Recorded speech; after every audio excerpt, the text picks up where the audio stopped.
সিয়াম আমাদেরকে কিভাবে মুত্তাকি হতে সহায়তা করে। আল্লাহ সুবহানাহু ওয়া তাআলা রোজা রেখে আমাদেরকে কয়টা কাজ পরিহার করতে বলেছেন। রোজার স্ট্রাকচার তৈরি হয় মূলত কয়টা কাজ বাদ দিয়ে থাকলে, কয়টা কাজ পান আহার এবং যৌনতা, এই তিনটা কাজ বর্জন করে থাকলে তার মাধ্যমে রোজার স্ট্রাকচার দাঁড়ায়, অর্থাৎ রোজার বডিটা দাঁড়ায়।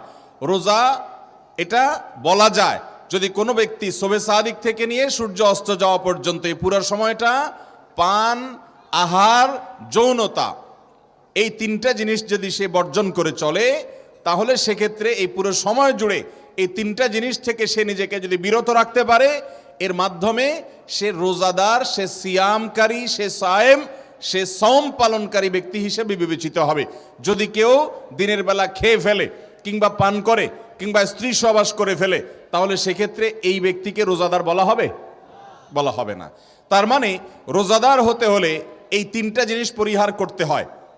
একটা হলো পান করা পরিহার করতে হয়, সারাদিনের মধ্যে কোনো কিছু পান করা যায় না। আরেকটা হলো কোনো কিছু খাওয়া যায় না, খাদ্য গ্রহণ এটা থেকে বিরত থাকতে হয়। আর আরেকটা হলো স্ত্রী সহবাস এবং যৌনতা, এটা থেকে বিরত থাকতে হয়।